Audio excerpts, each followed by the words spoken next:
What's up, my dude? Not much, my dude. How you doing? Not too bad. Rolling into week 31. It was a week, huh? I mean, in the world, it's been a week. In the nerd world, it's just another day at the office. Another day. No, because this is the week that, even though I think today is San Diego Comic-Con. Oh, no shit. Yeah. Is it? Cousin Dave is out there. Word? Is Dave at Comic-Con? Dave Korea Art. Hold on, I'll pull up the booth out number. Dave. Yo, definitely, you should shout him out. If he's at Comic-Con right now, shout him out. Dave Korea. Let's see it. Booth number 5502. That's what's up. 5502, Dave Korea Art. Yo, go see him. Which I'm pretty sure go pick up some art from our boy Dave. His website too, I had no idea. I thought I saw something for Comic-Con, but I was like, no, Comic-Con's early. It feels like a little too early for it. But no, I think you're right. No, yeah, it's that time. There's a whole bunch of toy exclusives. Yeah, and right. You know what? You're right, because I did remember seeing something that came across my feed for trailers for movies and stuff that they were gonna be having out there. Yeah. So by the time we get this episode out on the internet, it's going to be blown up with this is what the new thing is. It's also the 50th Comic-Con. This is the 50th San Diego Comic-Con. 50? 50, yeah. It's been going for 50 years? Apparently, dude. Jesus. I had no idea. That's incredible. But yeah. I'd say end it. 50th. So 1971 was the first Comic-Con then? Yeah. 50 years. I mean, that sounds right. All right. Comics are over. No more. We're done. We don't need comics anymore. You're a liar and clearly wrong. This is What We Into. Yep. I'm your boy, Rob Karma. I'm Lawrence Dial. We're here. It's another week. Week 31. I wanted to say year 31 there for a second, but I realized, no, it's only been weeks. It feels a little... I mean, the way we talk about shit, it almost feels like a year's worth. But yeah, 50th fucking I just want to say, for two guys who are not very consistent with things, 31 weeks into it, pretty good. Pretty goddamn good. Pretty good. I mean... A little bit, Good yeah. job. Pat that back, man. Good job there. Keeping it going. I mean, if this desk was a little short, I'd reach across and give you a good pat right pretty now. long. What you can't see is Rob is sitting way down at the end of this 42-foot desk. It's long. Did you ever remember Batman? It's like that. I got that desk made like Batman. My soup is cold. It's supposed to be cold. Good. Come on. What is it about your place? Every time I come in, I just start having this dry... Well, I think I'm still getting over that. Whatever tuberculosis thing I had. Oh yeah, you know what I had this week was piriformis syndrome, which is the sciatica. It's like fake sciatica, but basically either you wake up and you can't move one of your legs. That sucks. For no reason whatsoever. She's like, hey, that sucks a bunch. Yeah. But jumping, I just want to go back to Comic-Con for a little bit. That's what I was going to jump back into. So go ahead. There's a bunch of movies that are going to give you new trailers. Terminator: Dark Fate, apparently there. I got news on that this week. Kevin Feige is there for all the Marvel shit. Apparently, Kevin Feige. Black Widow, Guardians of the Galaxy 3, Shang-Chi, The Eternals. Right. Do you think we'll get trailers for those? Shang-Chi and The Eternals? No. Probably not. But I think because Feige is there, he's probably going to talk about how Marvel's plans to outline Phase 4 or that sort of going forward into the universe. But yeah, what else are they talking about? I got toys and collectibles if you want to hear a few of those. Please. Let me so Hasbro has got Star Wars retro prototype Darth Vader. So where each piece is a different color. It's cool. Whatever. These are toys. That sounds cool. You're either into them or you're not. There's a Star Wars The Black Series, The Rise of Skywalker Sith Trooper. The Black Series. I like the sound of that shit. That sounds epic. It's basically a stormtrooper that's red and black. He looks pretty cool. I actually did see, I think either fan art or concept art for Sith Troopers. Oh yeah, that are about to appear in the most recent, the coming Star Wars movie. Yeah. I dig them. That's what these guys are. The red ones. Yeah, the red and yeah. Those are sick. If I ever want to show Rob anything on my computer, I have to literally turn it 180 upside. Yeah, it's awkward. You should get you one of these, dude. You should get you one of these Surface dudes, because I could just do that. What? There you go. See that? It flipped up. Flipped over. Yeah. But see, mine's all plugged into the cords here. Because what's going on? What was that beep? I think that was your damn phone, bro. Oh, really? What was that beep? Very important. I think it's you. Actually, it's my.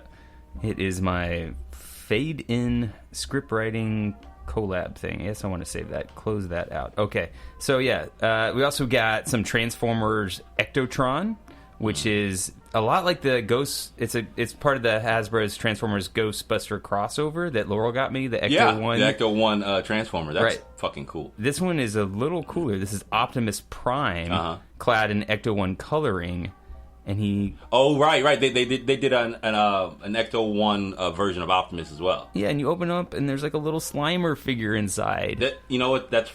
Did you see? I posted something recently this week about Hasbro wanting to make the Unicron Transformer that's going to be 2 feet fucking tall. Oh yeah, it's like how much is it? Like $175? It's like $600. Oh, it's more than that. It's like $600. It's like $599 or something crazy. There's going to be like, but it's a 2 foot fucking action figure.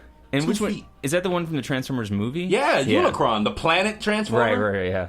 So the version when he's fully like transformed, he stands 2 feet tall, and then when he transforms into a planet, I think he's something like 31 inches across or something crazy. You can like open it up and step inside. No, it's got a bed in there.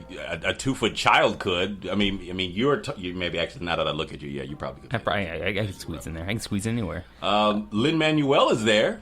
Oh, at Comic-Con? Yeah, apparently he's there to talk about and promote his new HBO show. He's not still promoting Harry Poppins. The Harry Poppins? Harry Poppins. Jesus Christ. I bet there's a porno called Harry Poppins. Dude, there is definitely a porno. I was like, we are not advocating that on this show, but yeah, there definitely is one. No, but apparently he's bringing a new show to HBO called His Dark Materials. Oh, you hear about this? No, what's it about? That's as much as I know, I guess. His Dark Materials. Yeah. Last month, Miranda tweeted a modest request for fans: "Be gentle. It's my first Comic-Con." Miranda who? Lin-Manuel Miranda. Sorry. His Dark Materials is an epic trilogy of fantasy novels by Philip Pullman, consisting of Northern Lights, 1995. Published as The Golden Compass in North America, The Subtle Knife in 97, and The Amber Spyglass in 2000. These are kids novels. Because they made a movie out of The Golden Compass, I remember, yeah. I just saw it almost recently. Yeah. But this is interesting. I hadn't... This article is the first time hearing about this, actually. The London Royal National Theatre staged a 2-part adaptation of the series in 2003. So they did a stage version of this. Wow, that's pretty cool. Yeah. What else we got here? It looks like DC is going to be there. They're going to be talking Joker, Harley Quinn, Birds of Prey. Yeah, they'll have definitely a preview for that. But it doesn't sound like any Star Wars stuff is coming up, which is interesting. I bet there would be some stuff. According to this article, it doesn't sound like it. And there will be no Star Wars news either. Okay. Which is weird. No Star Wars news. That's what they say. That's like almost as good as Star Wars news. I feel like no Star Wars news is probably a good thing. Yeah.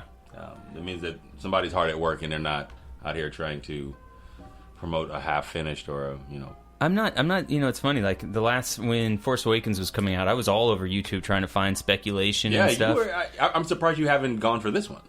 I'm just not as interested. Word? Yeah. Interesting. I almost, it's not that I'm not as interested. I will definitely still be there opening day and I'll see it. I'm a lot more skeptical. I'm a lot more cautious.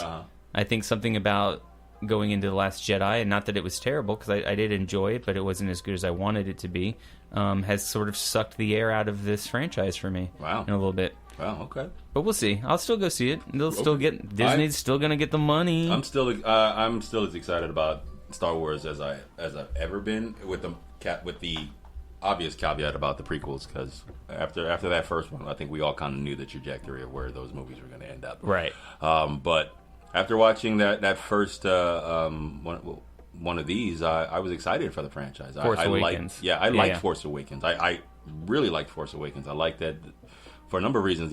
I liked that it was finally, I thought, going to be not a Skywalker story, or it wasn't going to be a centrally Skywalker. Give us something different. Give us like a farm girl, on a desert. It was. She's reluctant. I'm still on board with this franchise. The last one didn't bother me as much as it did other fanboys. Granted, it had its problems, but I think when you're talking about movies that you're making 3 of, I think it's better to wait until the actual story's finished before then you can judge the entirety of the thing. Or if you're going to write a thing that's going to be 3 parts, get it all mapped out beforehand instead of just writing one. Also a good plan. And then giving it to another director who's like, I don't want to deal with these issues. Like I'll just sweep it under the rug. Like I said, there was a lot of things that probably could have been made better about it, but overall, I as far as like continuing and telling a good Star Wars story, I'm for it. And it definitely falls under the caveat of like, if this was a cartoon, would I still be into it? And that wholeheartedly checks off all the boxes for me. Speaking of cartoons, The Lion King is Disney's 6th rotten live-action remake out of 10 movies. Yeah. So it's getting bad scores. Yeah. But I'm sure people are still going to see it. People are gonna go watch these movies because of if anything, that's now the nostalgia vibe of it, and most of these people now have children, and so it basically is just a money grab for our childhood feelings for something that we all appreciated back then. But I saw these and completely went the opposite direction. I was like, nope, I'm good. The animation did it better. Right. Besides. I'm not gonna go see an upgraded version of animation, sure, with the Lion King and well, there's likes. Disney, and I read this article that's in the AV Club, which I meant to send to you, which is called "The Dead-Eyed New Lion King Painfully Illustrates the Difference Between Cinema and Video Games." But basically, what was their takeaway from all that? A lot of different things that are on it, but the basic premise is about how video games kind of got into this arms race, especially in the 90s and early 2000s, where it's just like graphics are the best thing. It's 16-bit, 32-bit, it's the CD-ROM, it's blah, blah, blah, blah. It ramped up really quickly. Yeah, it was like it's Cold War for video games. To CD to cloud now. Yeah, but what they've kind of realized is that like it's less about, especially in the last couple of years, it's less about graphics, because we have all these great games that are coming out that are almost throwbacks to the 16-bit era. We got this new Blood Moon that's out. Hollow Knight was a really good example of this, where it's not necessarily like cutting-edge, super powerful graphics, but the games are simple and they're just as good. This is great because this segues into some news that came this week from GameStop. It's Channel 4 News at 6 o'clock. Sure. I don't know if you heard this, but GameStop as a company, they're actually going to turn some of their stores into specifically retro gaming stores, where that's all, like they'll exclusively just sell retro gaming hardware, retro gaming software, which I think for them is a good option based on how many of these systems that I just saw a thing for TurboGrafx 16. Like they're coming with an HD version of the TurboGrafx 16. Right, so the NES Classic. I had it in my news here a couple weeks back, and I didn't actually, we were just going on for too long, so I didn't talk about it. But yeah, it's basically the NES Classic, the Sega Genesis Classic. They're bringing back all these retro systems. Right, there's going to be a mini TurboGrafx 16. Right. Did you ever play the TurboGrafx 16? I did. There was a kid down the block. There's always that kid, right? There's always at least one. Yeah. There's always at least one. I like, you know me, I never grew up with it in the house. I think that's why... as I'm approaching 40, I'm so heavily into it. I'm like, well, I'm playing catch up from when I should have been doing this. But yeah, there was a kid down the street who had one, and for summer I played the shit out of TurboGrafx 16. Yeah. Introducing TurboGrafx 16, the next generation video game system. It's 4 times faster, so the games are more exciting. There are almost 10 times as many colors, so the arcade quality graphics are even more intense. And you can expand your system with a CD player for CD games with sound effects that are turbocharged. TurboGrafx 16 from NEC, the higher energy video game system. Yeah. I don't remember any of the games. Me either. I think Streets of Rage was probably like one of those that I remember from that. Yeah, there was a list for a while, but whatever. It's you're not going to get it though, are you? No. That's the thing with a lot of these old systems. I personally don't have any. I think that it's great that people have this love for the nostalgia for that old stuff, and they're going back and they're picking it up for whoever. But for me, I'm of that age where I'm like, no, we wanted those graphics to be better. We wanted to be telling these kind of stories. We wanted to take it to. I'm actually. We never stopped playing. We never stopped playing. I'm actually more excited to go to see where video games will take us. VR is where VR and where this cloud way of doing video games, I think, is where I want to see them get improved and be better. That it's all fine and great that they're updating these systems and they're allowing your kids and you know that generation to go back and seek kind of like the evolution and play some of those. They don't those care. Yeah, I agree. I don't think they care. I think it's really for us, but I'm not of that vein. I'm not so like, oh my God, wasn't that a fun time for video games? No. Yeah. No, I mean, we wanted to get to this point in video games. At least for me, I did. Yeah, and my kids are they're in hog heaven video games. They got a 3DS, they got a Wii U, they got a Switch, they got a PlayStation 4. They have it so good. I got the old NES in the closet we can break out. You literally have, I think, almost every system that we've talked about on this show. Because that was, you know what I realized? I still have an Atari 1600 at the house with 30 games. My grandma had it too. We used to go to her house back down in Florida and play it all the time. I'll never play that again. There's no hookups for it. But you can find them online for sure. But probably. But no. But I'm not playing Atari anymore. No. I like having it there to be like, I've got an Atari 1600. Let me see. Here you go. Boom. Right. It's like you one of turn those. It on? Nah, it's cool.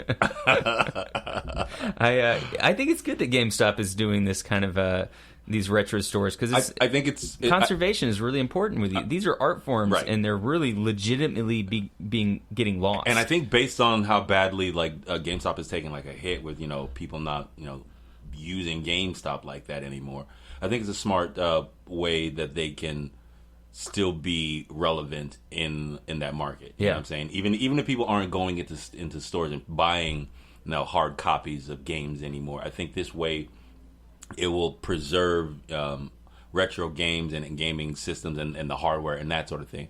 And because I think you're right. It's those old games. It's an art form. Not only is it an art form, but the poster and the box art is an art form. Right. There's all these different forms of art going into video games. The collaboration that goes into just making one game.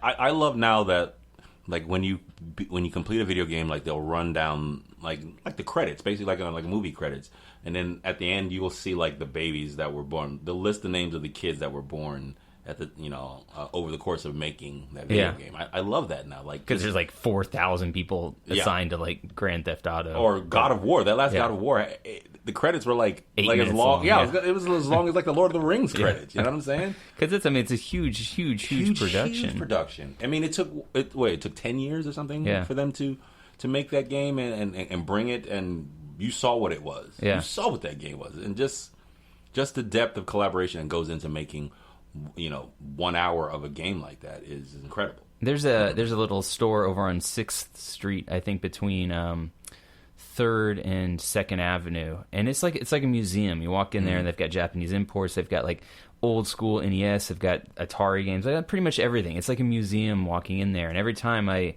think this should be at the Met. Right. The Met should have a whole a curation of come in and do something. Yeah. Because there's so many different subsets and genres of video games that you could have. This is games made in Japan. These are games made in these are African versions of these NES games or whatever. Right. They could do a whole curated thing, and they don't, because it's really video games are poo-pooed and not really considered. I feel like it's only in the last decade that video games have even, which takes me to another piece of news that I had this week, was that Detective Pikachu, the movie, just surpassed Warcraft as the top grossing video game movie of all time. Oh, good. So it made $5 instead of $3. but I don't. This goes to my point of being it's only in the last in the last decade that video games have even gotten a fair shake to be considered even worthy of movie adaptation spinoff. Because I saw Warcraft, and I remember when I saw the preview for it, I was thinking, oh great, here we go with a video game spinoff. But that movie was actually kind of good. Yeah, I kind of liked it. Laura liked it. It was great based on the source material, taking a video game like Warcraft and what they did to it. It was incredible. Yeah. I mean, you could say the same thing about a little-known film that our boy Rami was in, Need for Speed. Oh, Need for Speed, right? That was a video game that they turned into. I never saw that one. It was all right. It's Aaron Paul was in it. Yep. It was Aaron Paul. I think it was his first. It was his first movie after Breaking Bad. It was the first. Did it feel like a Need for Speed, or not Need for Fast and the Furious kind of did they want to start this franchise type thing? No, it had. I felt like it was kind of a one-off. It felt like a Need for Speed game. Okay, that's because those aren't known for their plots. No, they're really kind of not. But basically the plot of this was this ex-car thief or ex-car guy, Aaron Paul, gets out of some kind of probation or jail or something, and he gets his old crew back together for this one last thing. It's always one last thing. But this is our last podcast. It's last podcast, Rob. It's under the guise of like righting some wrong that he got blamed for. If you haven't seen it, it's worth a look-see because it's called Need for Speed, but it's a pretty decent race movie, but without the ridiculousness of like about the race issues, is it? Without the ridiculousness of say like the Fast and the Furious. I do not fear, for you are with me. All those who defied me shall be ashamed and disgraced. Those who wage war against me shall perish. I will find strength, find guidance, and I will triumph. Perfect. Yeah. Well. So my favorite part of this week was you coming over for the barbecue and you being like so excited, and be like, "Did you hear? They cast a black girl as James Bond." Yeah, and you were like, "Dude, we talked about that on the last week's podcast." You're like, "No, we didn't. No, we didn't." This keeps happening too between you and my wife. Keep having conversations with you guys, and then later I'm like, "No, we talked about that," and both of you were like, "No, we didn't." Like you both are gaslighting me here. I think you guys got like a pact. Look, no, I immediately had to do some soul searching because I was like, oh shit, yeah, we did talk about that. Yeah, I had fully admitted that we had. No, you did. My wife will never admit. So that's probably one in the vows. She's like, I will never admit wrong and fault, but I'll admit that I will love you forever. Mwah. There is a precedent of females playing 00 agents, though. What? It's not like she's the first one, Lashana Lynch. She's taken over the 007 moniker. Right. But she's not. What president? Who played a 00 before that? Well, if you go to like Thunderball, there's like a shot where they're all around like at a table, and she doesn't get any speaking lines, but there's like a female 00 agent present at the briefing scene. Really? Yep. I don't remember that at all, and I literally went back and watched a bunch of these in order recently. There is in 1999's "The World Is Not Enough" with Pierce Brosnan, right? Yeah. There's a shot again, which is kind of like a briefing thing that has a female in it, and that's the one with Robert Carlyle. Yeah, right. Yeah, he's the bad guy, he's a bad guy. I haven't seen that one forever. I should check that out. It's not bad. It's the one where he gets shot in the head and he doesn't feel pain. Right. Oh, right. Murdered by an assassin named Renard. Right. And then Eve Moneypenny in the Inspector. The girl, Ooh. Eve Moneypenny? I think it's Money. Moneypenny, sorry. Yeah. Moneypenny. I call her That's not bad. Moneypenny might be funny. Moneypenny, no money, no punny. So she's the one who shoots James Bond Inspector. Right. Remember? So she's an MI6 agent, field agent. She's on her way to becoming a 00. Yeah, but then she chooses not to after shooting him. Right. But she should have known that was kind of like going to lead him I don't down. know. Yeah, no. I sitting around a briefing table does not a 00 make. I feel like they're not fully realized characters at all. Not at all. Like if you go back, so whoever created this list or whatever, did they also? I created this list. Oh, you created this? I went and watched every Bond movie back to back this week. Did you roll through the credits to be like, oh, that character's, because they will have that character's name if that wasn't important. They just said they said female agent. Don't worry about it. See, no, it doesn't matter. Female agent can mean anything. No, female agent. Don't worry about it. That's oh, really? Is that in what the credits? Okay. All right. Yeah. So everybody, were people flipping out? I don't know. No, I don't think people were flipping out. I was flipping out because I was like, "Wait, did you hear about this?" Because I think at the time I was like, when we were talking about it, I think it was in conjunction with the fact that allegedly a bunch of people were really upset about the Little Mermaid being cast. So we were talking about that in conjunction. I was under the impression that this was sort of like, oh, they were talking about it, but it hadn't been fully realized yet. Right. And then literally the next day or the next week, it was like all over everything. Right.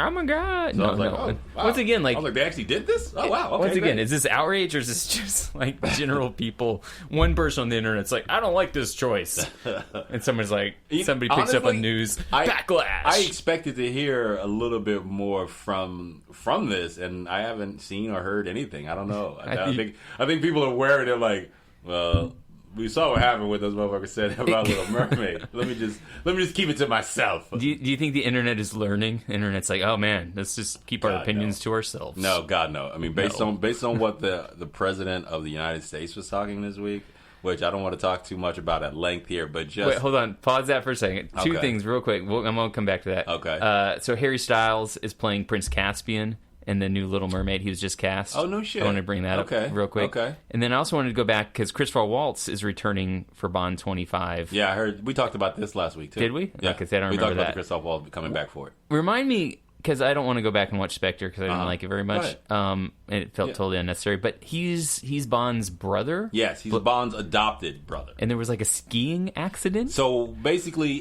Christoph Waltz's father took Bond in because Bond was an orphan. Oh, okay, Took right. Bond in From Skyfall. From Skyfall, and then I guess Christoph Waltz's character built this jealousy towards his adopted brother, and over the course of growing up together, he kills his father and fakes his own death, and then subsequently becomes the leader of Spectre to get revenge against his adopted brother for, I guess, in what it seemed like the motivation in Spectre was that his father loved him more than he loved him.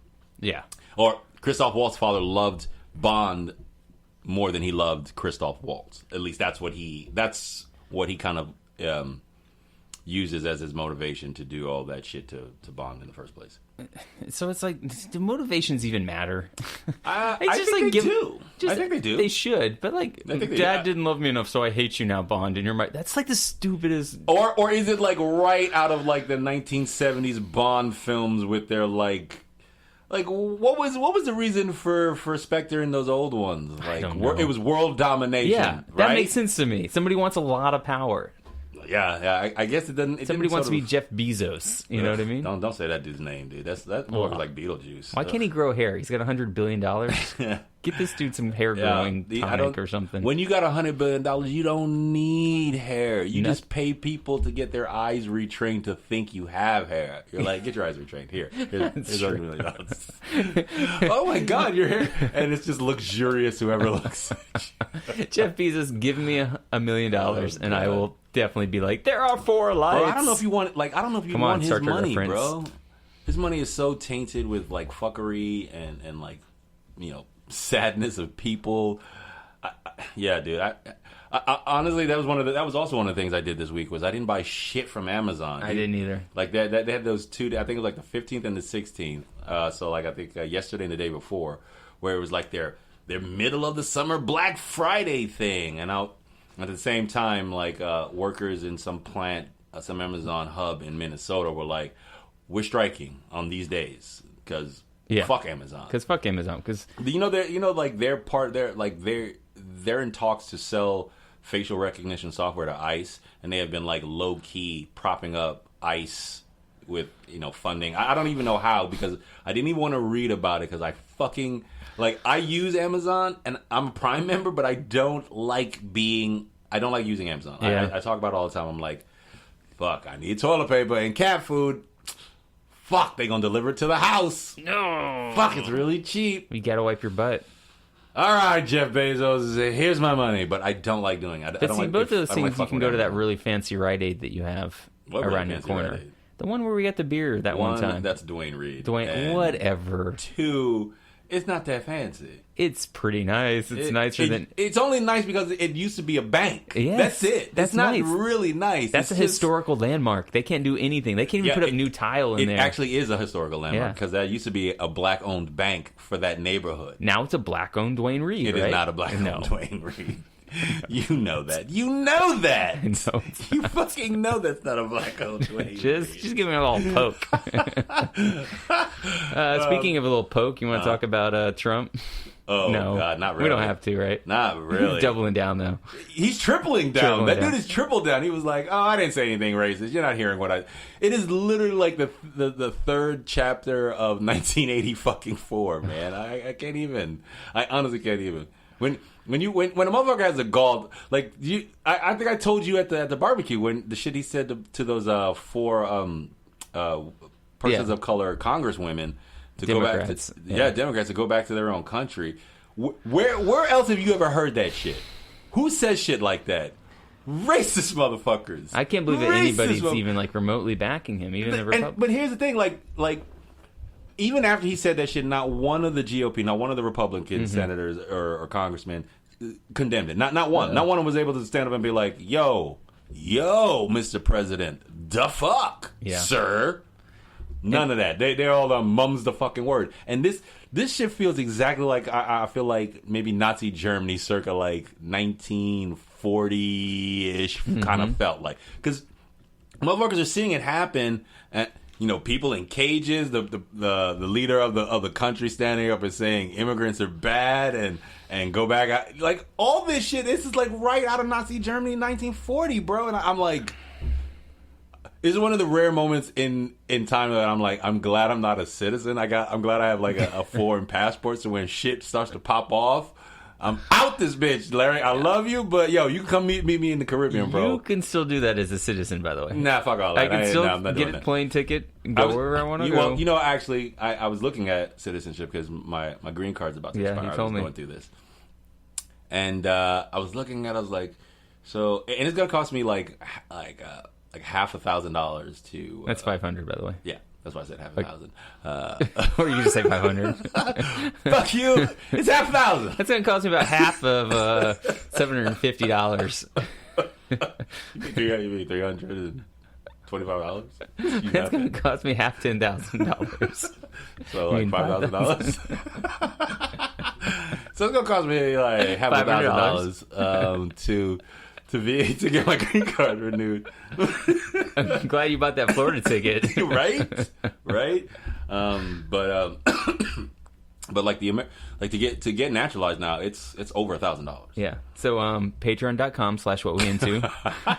No. Throw Rob $1. What I'm saying is, I don't know if I want that right now. Keep him in the country. Like, I don't think I want that right now. Well, that was part of the issue why I never actually went and got it done, because there was never like they make the questions that they ask you to say yes to become an American citizen. There was a bunch of them. I was like, no, no. Such as I think one of the first ones was like, If we reinstituted a draft, would you? Oh God! Would you really? take up? Yeah, like one of the questions is like, will you? If a draft was instituted, would you be up for it, or would you?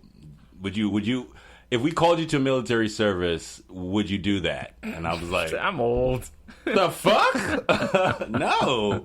But this is back when I was like, when I was initially starting the steps to do it. Like I was like. I think I was like 19 or 20. It was like right when I got to UE. Like my dad was like, "Go get naturalized. You're old enough now." Blah blah blah. And I was like, "All right, let me look into it." So I started looking into it, and like as I was filling out the form, I remember calling my old man and being like, "Yo, some of these questions pop." He was like, "Look, that's the game. You want to be a citizen? You say yes to that shit." Just I was say like, yes. All right, my dude. All right, yes. Clearly, the form is done. I filled it out. It's been filled out. It's literally sitting in like on my desk at the house, like. Ready to go. I'm just like, I don't. Do you think Rob predicts, yes or no, there'll ever be another draft? Maybe. Yeah. Yeah. I could see it happening. You know what I think will happen some first? real protests. What I think will happen first is another civil war, bro. That's I don't know. I don't know. Maybe. No, that's where we're at. That's where we're at. Especially if he gets reelected. Yes. Especially if he gets reelected, bro. It is the revolution is going down. But it wouldn't be North versus South though. No, it'd be rich versus poor now. Yeah, rich versus poor. It'll be rich versus poor. God, sure. you're smart. You're on it. You know what's going on. Come on, pal. Rich versus poor. I'm poor. I can't go see a doctor about my leg thing. You should be lucky that you're poor. I just have to stretch. That's what poor people do. We just stretch. Yeah, you got there. Welcome to it. We stretch and then we pray. Well, I hope that stretching helps because I ain't got no money. I hope we get that. Am I wrong? Tell me I'm wrong, though. I hope it get better, because we sure ain't got this money for it. You know what I hope is better? What's that? As good? Mindhunter Season 2. There's some first looks. Oh, they're finally getting around to doing another one. Yeah, this is a David Fincher show on Netflix, serial killer drama. My name's Bill Tench. This is my partner, Holden Ford. We're from the Federal Bureau of Investigation's Behavioral Science Unit. We're doing research, interviewing men like you. Yeah, did you see first season? Yeah, slow burn, but I got really into it by the end of it. I think there was a UE guy on it, too. Like clearly way past our time. Like, one of the most recent casts. But I think there was a UE grad who was, like, one of the show leads, I think. Yeah, so I think he says that Fincher previously teased that one of the big differences between the Mindhunter seasons is that the new episodes take place at a time when serial killers were becoming the topics of everyday conversations. Because even some of the stuff that happens in the first season, it's so serial killer basic from what we know about serial killers now. Well, that first season was sort of them writing the manual about what it is to... even that notion that this kind of person existed on the planet. So the basicness of the text or the jargon, it makes sense when you're talking about like establishing the manual for what would be then subsequently taught to other FBI field people when they're what they call those guys. Well, it was the development of psychological profile. Profiler, that's it. The profiler. Because before, like, it's interesting that even before this point in time, like, the FBI didn't even have, like, that wasn't a thing. There wasn't a, like, getting, like, that for me is what was so interesting about that first season. I was like, wait, this is I think it was like 70 something, maybe? Yeah. Was it 70? Yeah, 70s, yeah. Where, like, some guy was like, hey, I think it might be helpful if to catch these guys, we kind of figure out what they're motivated by and, you know, this sort of thing. I would like to interview cats who have done this kind of shit before. Like the fact that someone had they were like, wait, what? You can do this? Well, let me think about it while I go get this perm. What? I like perms. Let me go get this perm. I think maybe it was late 60s. I can't but because he has a quote here. It says, in the 70s, post-Manson, post-Son of Sam, post-Zodiac, there really was, I don't think that you can say it was an epidemic, but there was definitely the feeling that this has gotten away from us. And he's talking about season 2. There was this transition. I remember it happening with Son of Sam. When I was in the Bay Area in the mid-1970s and our parents moved to Oregon, you go 300 miles north and nobody talked about Zodiac. It had been this festering thing that had never been brought to any kind of closure, but no one cared about it outside of the Bay Area. Then Son of Sam came, and it was Newsweek and Time and Cover. Do you remember that Spike Lee movie, Son of Sam, right? I do. Yeah, pretty good. Is that the one where the dog was talking to the dude? Yeah. There's something going on with that movie. I don't know what it is, but if you watch it, there's a film stock that he uses which is really nice and gritty and looks really interesting. And it's almost like he ran out of budget midway through the movie and had to film part of the movie on a different stock, including that part when the dog talks. And I don't know. I have a soft spot for that movie. I like it, but because Adrian Brody plays like a punk rocker and dances like a sexy like striptease to Bob O'Reilly by The Who. But then it's also kind of a shitty movie. I don't remember it too much because I remember being like, this movie bothers me, but I didn't know why. Yeah, it may be time for another go through of it because I think maybe I was too young, maybe just to kind of grasp it. But I remember the dog scene watching the dog scene and being like, what the fuck am I? I wasn't sure if I should like or hate that movie when I was done with it. Did you see Zodiac, the other David Fincher kind of? I think I have, but it's also been some years. You should watch that one again. I have that on Blu-ray. That one's one of my favorite movies. I think it's really, really interesting. A really well-made movie. Jake Gyllenhaal is at his kind of best in that movie. Jake's in that, right. Robert Downey Jr.'s in that. Also really good. Yeah. All right. What else you got? Anything I got Dark Fate. Some Dark Fate stuff. Oh, the Terminator movie. Yeah, Terminator. What's going on with that? So Tim Miller, he's the director, right? And he has an interview with Entertainment Weekly. Tim Miller is the guy who directed the first Deadpool. So if you liked that directing style, maybe that's what he's bringing to Terminator. This is going to be multiple sequel of sequel. You know, there was Terminator 2, there was Rise of the Machines, which was Terminator 3. So there was Salvation, there was Genesis. This is the jumping off of another set of trilogies, ostensibly. Kind of. What he says is, and this is how he says that the other sequels got it wrong. He says, quote, "I honestly believe this would be the best version of the movie after the second one. This will be more clear when you see the movie, but the first two movies really deal with time as a loop. What's happening is the same thing that happened before, and everybody is fighting to ensure that that happens again." And Jim Cameron had this lucky break that he only broke the rule at the end of Terminator 2 when Sarah destroys Cyberdyne.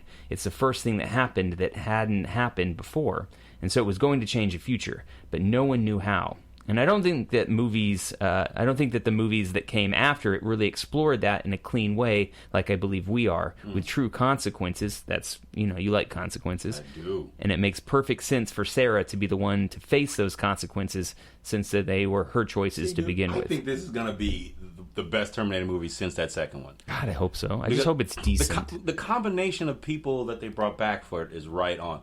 Like I've said on this show before, like when you when you get those when you get Linda, Arnie, and James back for those movies, yeah, it ended up, those were the best ones. Yeah, the trifecta of awesome.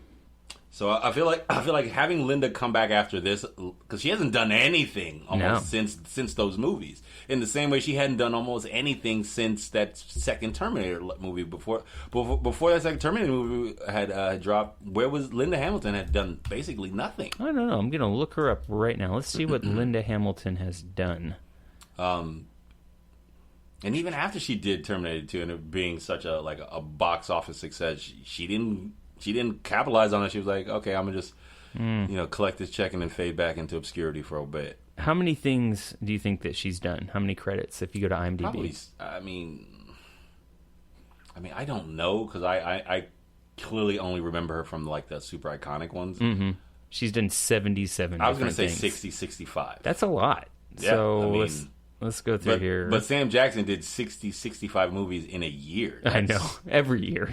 Most years. So she started out in 1979.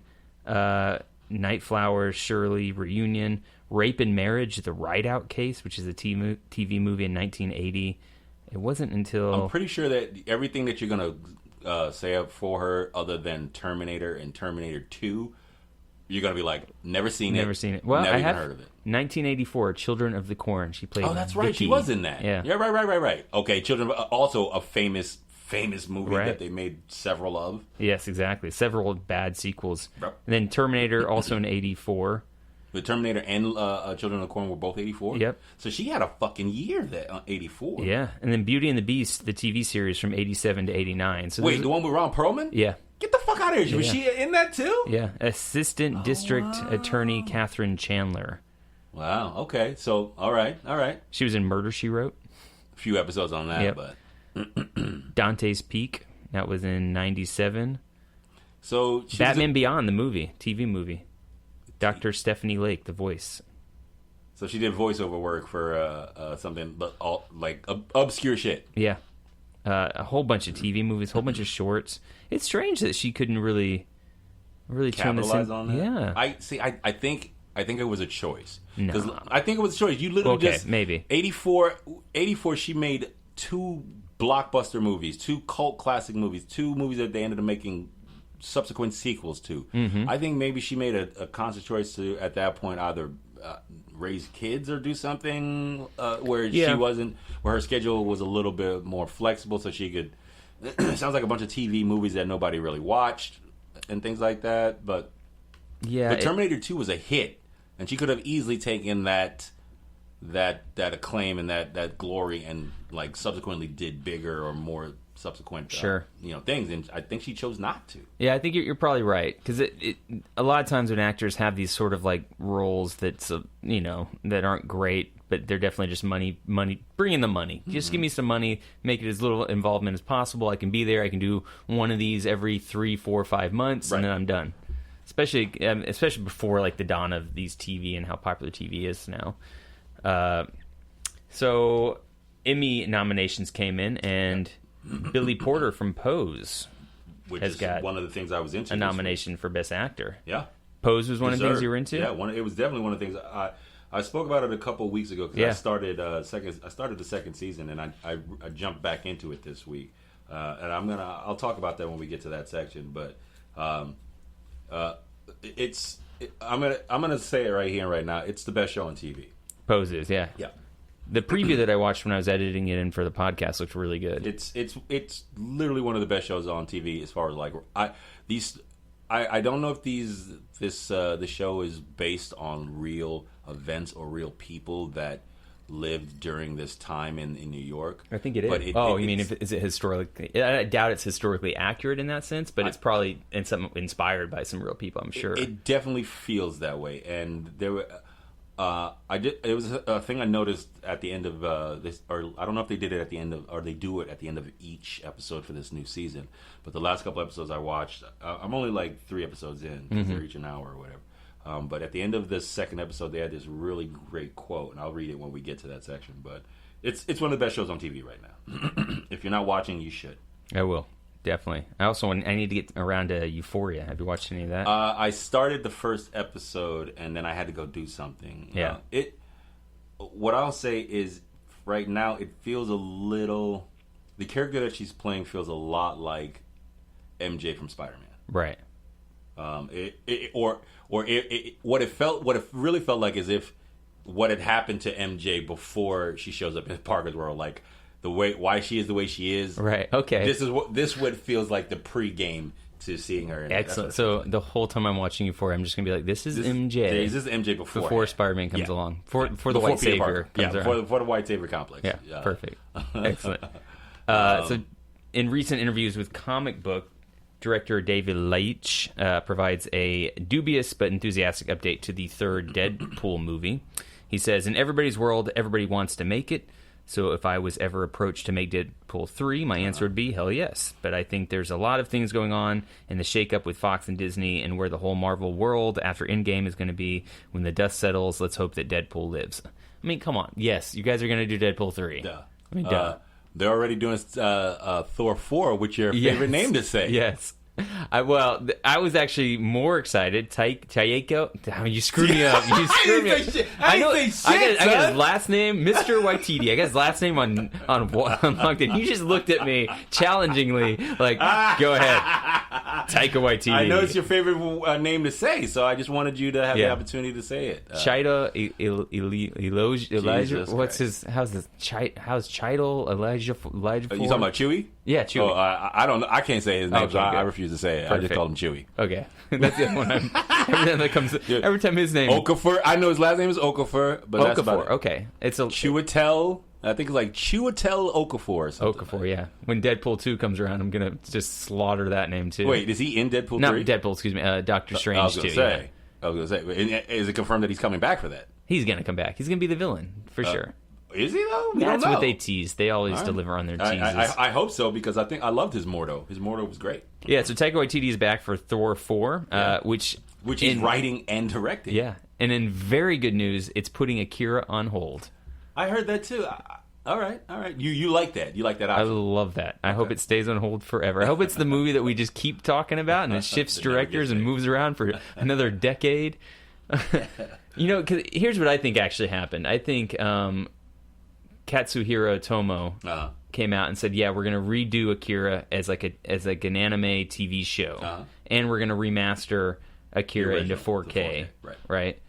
And then I think everybody, while they were making Akira the movie, were like, "Oh, well, wait a minute, maybe we should try to coincide these movies together, or have these two Akira things come out at the same time." Because they were kind of fast-tracking Akira there for a moment. It was supposed to come out in like 2020, I think. Yeah. And I was like, damn, that's really soon for a movie that has this much special effects and that's kind of at least this big to me. It felt like it was kind of being rushed. Then they were all like the script changes. And apparently like they put Akira on hold, or it's going to be delayed because they need to work out some script issues. Well, do that shit then, please. Because Waititi's also got, hold on real quick, Jojo Rabbit coming up starring Scarlett Johansson. And he's also directing one episode of The Mandalorian. Jojo Rabbit? I don't know that. We talked about it at some point. There's like I could look it up here. Jojo Rabbit. Yeah, it's like a talking rabbit thing or something. No, it's a World War II thing. Okay. Rabbit. So those are different as fuck. Maybe there's a talking rabbit in it.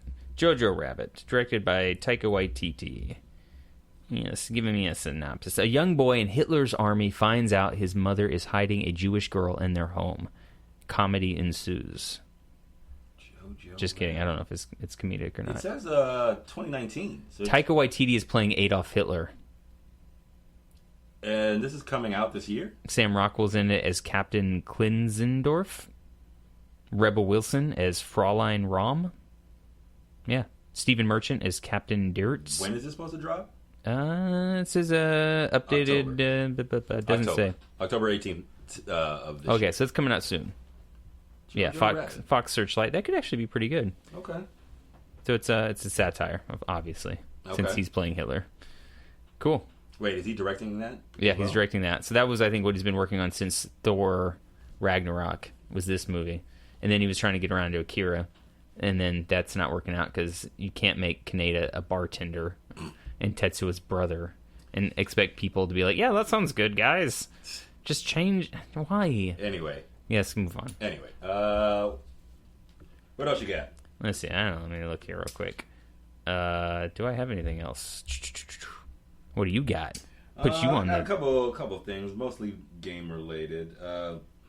Apparently Nintendo, speaking of, Nintendo's new Switch Lite, apparently the Switch is getting longer battery life, and you're getting some new colors for your Joy-Cons. They're going to fix the Joy-Cons too, apparently. Well, they have that. Well, yeah, there was an article about the drift that happens, and I was going to ask you about that. They're going to totally fix it. Psych. They're not fixing shit. That you've experienced in your own Joy-Cons, is like this drift? So there was a whole bunch of articles that came out about, actually just one that was on Kotaku, about how everybody's kind of like, wow, after 4 months my Joy-Con, the controller just starts drifting up to the left or up to the right. My character is walking by himself. Now explain to those who don't know what that means. So when you get the Switch, it's Nintendo's portable handheld system. Mom and Dad, Jeff Galfer, whoever's listening, and you can slide out the two little controllers and attach them if you want to watch it on TV. And anyways, they're just these tiny two little, like, small person hand-sized controllers. They fit my kids' hands perfectly, and they're like $80 each. And we were playing, I think we had our Switch for about 4, 5, 6 months, and then it just started to kind of move on its own. So I Googled all these things, I did all these YouTube videos. There's no way to fix it. All you can do is basically pay $4 and put them in the mail and send them back to Nintendo with a proof of receipt. We lost the receipt at that point. So I ended up taking them back to GameStop, trading them into GameStop and buying new ones, and that still cost me $60. And that was the one time where the employee at GameStop was like, hey, do you want to get insurance? And I was like, yes. I want to get insurance because I know these controllers are going to break again. Nintendo's came out and said there's really no fix for it. So, yeah, after a certain just time, like, we made you something the shitty, controllers sorry. just move on the... Basically, what the drift is the thumbsticks that you use to move about the world and, like, change the camera's angle or whatever, just starts to do that on its own. Like, you don't have to actually be touching it. It'll just start moving by itself. The controller breaks. Yeah, it's basically a broken controller. Yeah. Which I think is kind of notorious for Nintendo. For what, broken controllers? Well, their controllers having this weird kind of way of just being not durable. Because I felt like it was that way with the Wii. Like, I had to buy a couple of the Wii remotes. Yeah, but those were cheaper. These were $80. It's true. I mean, how much is a PS4 DualShock controller? 60. These are tiny little controllers. Yeah. I'm sorry, Nintendo. Real intricate. I don't know. I really don't understand why they're that expensive. Yeah. But apparently you're going to get some new colors. You got orange and purple coming, so yeah, good on. If you don't know, you can also go on eBay and buy like the little shells for the controllers and just unscrew. You say shells? Yeah, little shells that go around the controller, the colored part. So they have a whole bunch of different colors and different designs. And they're like $10 each. So if you want to change the shells on your Switch, go on eBay, buy some shells, change them out yourself. I see. Quentin Tarantino has revealed to Cinema Blend that he's not sure if Star Trek will be his 10th and final movie. Right. I saw this. Which, like, no doubt, I have a quote from him here, but he basically says, I guess I do have a loophole if the idea was to throw a loophole into it, which would be, I guess Star Trek doesn't count. I can do Star Trek, but naturally I would end on an original movie. Right. But the idea of doing 10 isn't to come up with a loophole. And I actually think if I was going to do Star Trek, I should commit to it. It's my last movie. There should be nothing left-handed about it. And I don't know if I'm going to do that, but that might happen. Let me just spoiler alert, Tarantino, so you know, sir, this will not be your last movie. No, we know that. No. We knew that. Any more than like Stranger Things season 3 is going to be the last season. It's not going to happen. I'm glad you mentioned Stranger Things. That leads me right into the little bit of news that I had. What you got? For Fortnite. Apparently, I guess Fortnite does a bunch of these crossover things when like pop culture things happen in. Yeah, they had like Thanos you could fight. Yeah. But apparently the Upside Down has come to Fortnite, where there's these Stranger Things style portals that appear in the game, and if you walk through it, the world will turn dark, and you'll be transported into another section of the map. So, like the Upside Down. Cool. There's no official word on a collaboration between Epic and Netflix, which this is what I find the most interesting. Like that they could just take these properties and just put them in the game and use them, and that's okay. No, they're paying somebody. They are? Yeah, they for have sure. To be, right? Absolutely. Somebody's getting some money. It may not necessarily be Netflix, but Netflix owns the rights to it, so so Netflix has got to be getting something from it. Apparently, there's no official word of any collaboration between Netflix, but these kind of events always start with a tease. Well, you don't have to have a collaboration. You can just say, "Hey, we're going to pay you $100,000 or $1 million to use Stranger Things likeness for Fortnite." John Wick was apparently in Fortnite. John Wick made his house. his house, not the actual likeness of him, but his house was there. Just John Wick. His house can pick up a gun. His house can blow up again. His house has like a little basement that you have to like break apart to get his guns out. But Man, that's probably what it is in Fortnite. I bet like you like wander around, they drop you out of a plane, you find John Wick's house, you have to take your axe from Fortnite, right? And you have to like break open the basement to get his guns. I bet that's exactly what it is. Corny. It sounds like I'm joking, but I'm sure that's it. In-Game is coming out on Blu-ray. Soon. Yeah, August 13th. There's a bunch of specials on there. The digital exclusives has a Steve and Peggy One Last Dance little section. The digital and Blu-ray has Remembering Stan Lee. Are you gonna pick up the Blu-ray? I don't know. I'm getting paranoid about downloading stuff. Well, you got a VPN, so you should be good. As long as you're using a VPN, you should be all right. Yeah, but sometimes it randomly shuts off. You know what I mean? And it's super sketch. I had some interesting happen to me. I was streaming something, and then I think I was talking to you about it. My computer just started shutting down randomly. Yeah. I immediately started running all the scans, and it turns out it was nothing, and it hasn't happened since. But yeah, I definitely get that sketch feeling. But I'm only streaming. You're only streaming. I'm not downloading. So I can't really do that. I have to download it and then plug it into my PlayStation to watch it on my TV. Because you have your or you could download it to a laptop and right. then just plug your laptop into. I'm still downloading it though. No, you stream it. Stream it through your computer device and just plug your right. Plug it in like the way I do it at the house. Yeah, because I've legit gotten emails that are like, "Hi, then we're Warner Brothers, and you downloaded Creed." Yeah, dude, I would stop that shit. Yeah, I would just stream. I would stream it from a computer. Use Kodi or whatever, however you're using to get your torrents. I like I said, I've said on the show, Kodi. It's kind of a process, but if you can get it to work, it usually works fine for a few months before you have to get a newer version of it. But yeah, just stream it through your computer and then plug your computer into your TV. Yeah. That way you can stay clear of that level of going to jailery. So I might pick up In-Game on Blu-ray. Okay. But it's also the question, Blu-ray is kind of moving out. Now they have this like UHD, ultra high definition. It's 4K. So like to buy something on like an outdated... Yeah, technology. Because it's getting moded out right now. I wonder if there's a digital 4K release. Probably. Probably. Or if they don't have one, they will. $85. Is it? The other thing that's coming out is very soon, in 3 days, Batman Hush. Yeah, I was just going to talk about that. I know you are. I'm excited for it because I've been looking for it I've been looking for it on the torrents for a few months now. When they first announced that it was being made, I was like, "When's it drop?" Because I'm gonna be there for day one on that. Can you do you remember the story at all? Basically, this person shows up and starts running roughshod over Batman, and he doesn't understand how he knows all this stuff. Like he knows all this stuff about him. He's orchestrated all these events where he's got Batman's villains working for him. I don't remember the character's motivation other than I think he's a guy who grew up with Bruce Wayne. Oh, he is Hush. He's the mysterious stalker called Hush. Yeah, no, the guy's name is Hush. Yeah. And he's a guy who I think grew up with Bruce Wayne. That's my name. He grew up with Bruce Wayne, and something tragic happened, and now he's back in some way.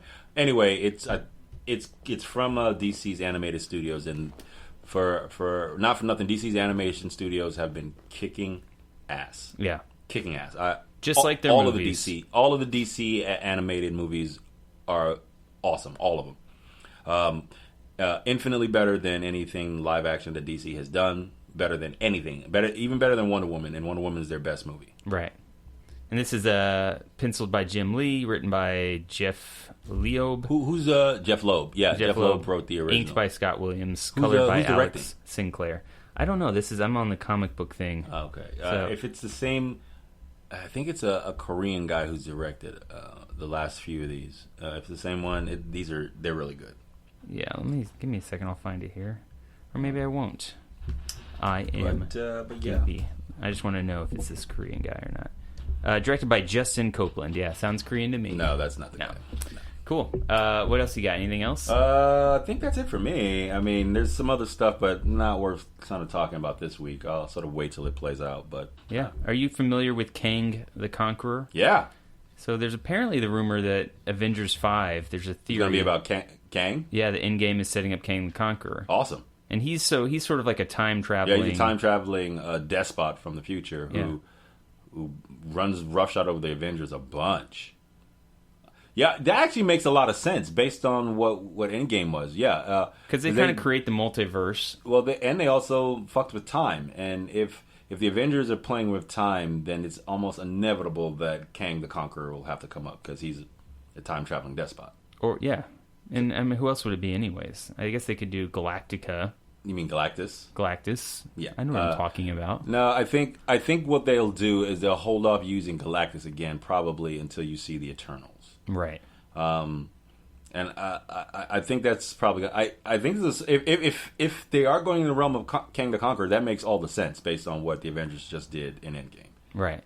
This could be stuff that we kind of, not that we'll find out this for sure in Comic-Con, but we'll start to get hints of this stuff coming up in the next few days. Well, definitely, if Feige's at Comic-Con, then he'll outlining Phase 4. Then yeah, it'll probably come up. Fans will probably ask questions if it's like one of these like, here I'm going to come out and talk at this forum and then answer questions at the end type thing, as right. Comic-Con panels tend to be. Then some really astute fan will stand up and be like, "Hey Feige, Kang, right? Kang." Kang! Which are you most excited about the MCU coming up in Phase 4? Eternals, Guardian of the Galaxy Black Panther 3? 2. What? Black Panther 2. Besides Black, I know Black. That's I wasn't. But were you not going to put that on the list? Because I already told you. Okay, well, all right. Hasn't even been confirmed yet, man. They're so doing a Black Panther. You're most excited for Black Panther 2. What about Loki, the Disney Plus TV series? Honestly, their little spin-offs, their little side projects are not that enthralling to me. What about Shang-Chi? I'm interested to see what they're going to do with it, being that it's diversity matters, and it's going to be their first attempt into a foray with just an Asian American or an Asian character superhero. Mm-hmm. They got their work fucking cut out for them. Right. So Black Panther is going to probably be Namor. We're going to go down to Atlantis. I mean it. No, I doubt it. Eternals, that's going to be cosmic. Yeah. Guardians of the Galaxy 3, cosmic. Yeah. Thor 4, cosmic. Probably. Doctor Strange 2, magic, maybe cosmic. And then probably Kang. It sounds like it's right there, man. Kang the Conqueror. I love the idea. Not like when having heard it now and then thinking about the events of Endgame, it makes all the sense that Kang would be the next one, and he would give them a run. He's probably smarter than Thanos, but he comes from the future where like he knows the events of everything up until that point. And if you haven't seen, if you don't know who Kang is, there's a lot of really good descriptions about who he is you can get on YouTube. But he's a despot from the future, and I think he has some I can get up the encyclopedia. Encyclopedia would be perfect for this. Yeah, give me 1 second. You just talk randomly. Well, if you're going that way, could you bring me a beer too? Because I'm like dying of thirst in your sweatshop. Well, we're gonna take a break here in just a second, but I want to read his. Kang he's a beast, bro. He's a beast. Does he get his own page? You know, I think he probably has a double page. Page. I'm gonna go out and say that Kang the Conqueror probably has a double page in the encyclopedia. Think he's under Conqueror or Kang? Let's see. K-A-N-G. Start there. K-A-N-G. Carcass. Nope, Justice. I'm too... Kang. Oh, he gets his own page. Double? Just the one? No, just one page. But to have your own page in the Marvel Encyclopedia is a big thing. Is a big deal. So it says he's a time-traveling conqueror, born in an alternate timeline in 3000 AD. Nathaniel Richards, a descendant of Mr. Fantastic's father. That's what I was gonna say. I think he's related to somebody in the Marvel universe, and I was gonna say Captain America. I thought it was America, but no, he's related to Reed Richards. Maybe it'll help usher in a better decent Fantastic Four movie. Yeah.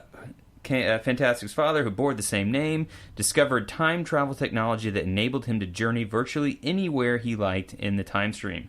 His powers: Master of Time Travel. Suit provides enhanced strength, force field projection, and energy projection, typically armed with futuristic weaponry. Because I guess he can just time travel. Mm-hmm. Apparently, also he finds multiple versions of himself. Yes. Yeah. He collects multiple versions of himself and uses their varying technologies to bolster his own. Which I would do too. Gnarly. It's gnarly. Can you imagine hanging out with yourself? That'd either be great or terrible. Well, I've said for a long time, there's alternate versions of me that in the multiverse that are way cooler than I am. And I would love to hang out with myself. But you think those versions would look at you and be like, man, you're a loser. You ever see the movie The One with Jet Li, Jason Statham, and what's that black bastard's name? What is his name? He was in Gone in 60 Seconds. He was a cop in Gone in 60 Seconds. The black guy. Oh God, what is his name? I can only think of what's his face, Nicolas Cage. Oh, what is his name? But those three guys are in this incredible movie called The One, where Jet Li's character is a murderer who's going to these different universes and murdering versions of himself to consolidate on the power of that one being's life force. And isn't that generally the plot of the new Will Smith movie, Omega or whatever it is? Omega Man? I'm not sure. I know they clone him to then kill a version of himself, but in the movie The One, Jet Li's not a time traveler. He's a world traveler, like a dimension traveler. So he jumps between dimensions to kill versions of himself. Oh wait, Omega Man is not the movie I'm thinking of, because Omega Man is what they made I Am Legend out of. Oh, was it? Yeah, I Am Legend was the remake of Omega Man. Will Smith. I don't even know how to. New movie. Gemini Man, then. Gemini Man, thank you. Yeah, twins. Gemini Man, yes. Gemini Man official trailer here. Yes, okay. Gemini Man. Give me the plot synopsis of Gemini Man here. Would they have the plot synopsis without the movie being out yet? They might have some general Gemini Man film, an upcoming 2019 American science fiction action thriller directed by Ang Lee. Huh. Wow. Because the preview looked a lot like The One. Premise: Henry Brogan, an aging assassin seeking to exit his career, finds himself going against a younger clone of himself who can predict his every move. Okay. Pretty cool. Yeah. I think that's it. That's all you got? Yeah. Anything else? Yeah, I think that's all I got. Tune back in a few more days and we'll have What We Into and our review of Hellboy 2019. I kind of liked it. Rob? No, not so much. We have a Facebook page, What We Into. I sometimes occasionally will put the episodes up on the Facebook page a day or two earlier than they release on iTunes. So if you're just itching for it, if you just want to hear the dulcet tones of our varying baritone-esque voices, if you can't sleep, just put us on. Put us on. Just put us on. Put us on. Just put us on. Put us on. I'm your host, Lawrence Dow. And I'm your boy, Rob Cromer Robinson. Peace out. See you soon.